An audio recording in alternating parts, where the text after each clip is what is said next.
Cuidado con las emociones, fíense solo de la inteligencia y la razón. Bueno, este ha sido el discurso de los últimos 2000 años. Y ahora viene la ciencia y dice, no es verdad, sin emociones no se puede ni vivir ni decidir. En redes, en unos instantes, verán por qué.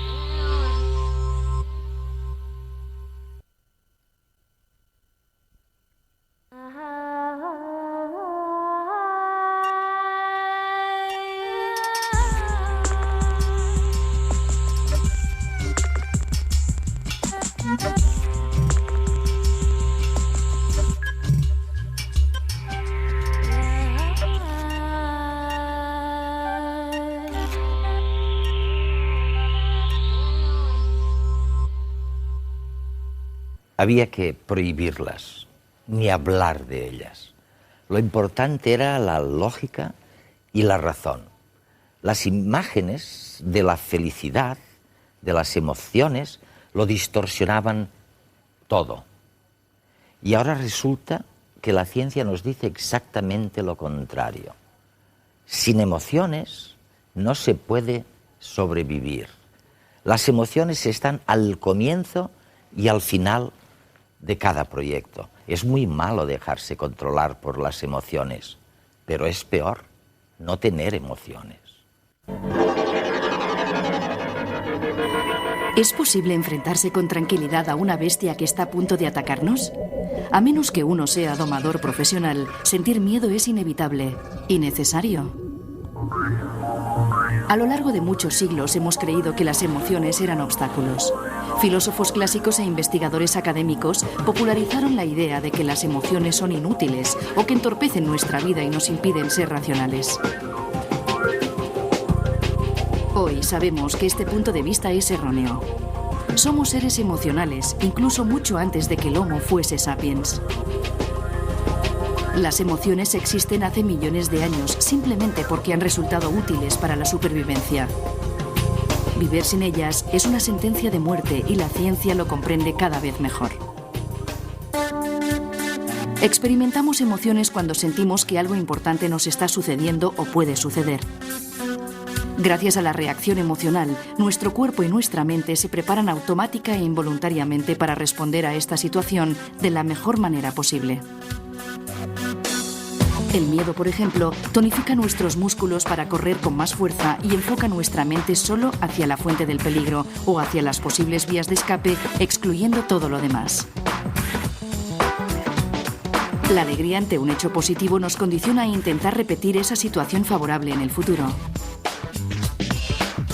Y la repugnancia nos impide comer alimentos en putrefacción por más que estemos famélicos, evitando así una infección. Las emociones afectan nuestra manera de ver y pensar el mundo. ¿Pero lo hacen negativamente? Está demostrado que las emociones influyen en la atención, en la memoria y en el razonamiento lógico. Veamos cómo.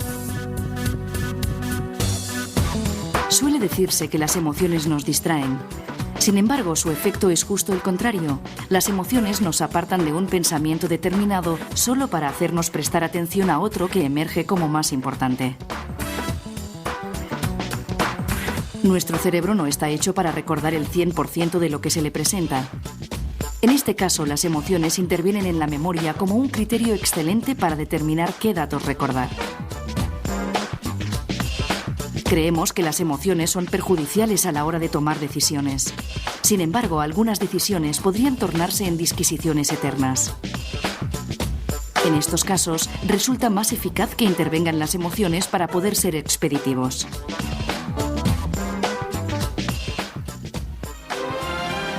Un ser como el Capitán Spock de la serie Star Trek, muy inteligente pero carente de emociones, solo puede existir en la ficción. De hecho, la selección natural lo habría eliminado mucho antes de llegar a las naves espaciales. Hoy en día ya no convivimos con fieras salvajes, pero estamos habituados a coches que parecen conducidos por bestias.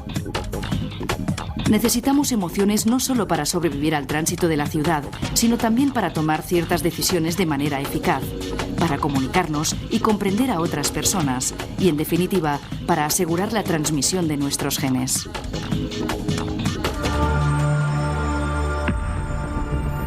Después de 30 años investigando la universalidad de las emociones básicas, Paul Ekman es una de las personas que más sabe del mundo acerca de cómo expresamos nuestros sentimientos. En redes viajamos hasta San Francisco en busca de sus hallazgos, que hoy en día se emplean en campos como la detección de mentiras o las películas de animación.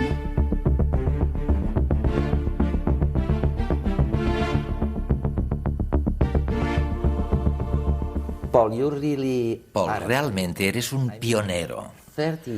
Hace 30 años a nadie le importaban las emociones y todavía menos las expresiones faciales de las emociones. Seguramente nadie se había ocupado desde Darwin y William James. Y tú llevas trabajando en esto 30 años. En realidad, 40 años. 40 años. El primer artículo que escribí fue en 1957.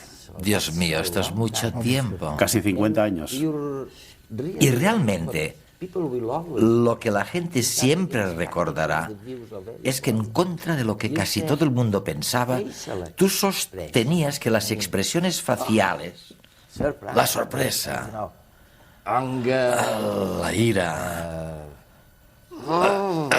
el asco. Eres bueno. Debería fotografiarte. Bueno, tú dices que son universales estas caras. Sí, empezamos pensando que no lo eran. Yo estudié a finales de los 40 y principios de los 50, cuando todo el mundo estaba muy influenciado por el punto de vista de Margaret Mead sobre el impacto cultural. Lo importante del comportamiento social era producto de la cultura, y era una visión de la naturaleza muy poco probable. Éramos como una tabula rasa, e incluso se creía que había culturas que no tenían ninguna emoción. Las expresiones no existían porque eran un invento cultural, y yo también creía en esto. Y no acababa de creérmelo. Pero como me había educado en este sistema, pensaba que tenía que ser lo correcto. Pero conseguí que me financiaran un proyecto en el que tenía que investigar si las expresiones y los gestos eran universales o específicos de una cultura. Yo empecé pensando que demostraría lo que decía Margaret Mead, pero lo que encontré era justo lo contrario. De manera que soy un científico cuyos descubrimientos han cambiado mi forma de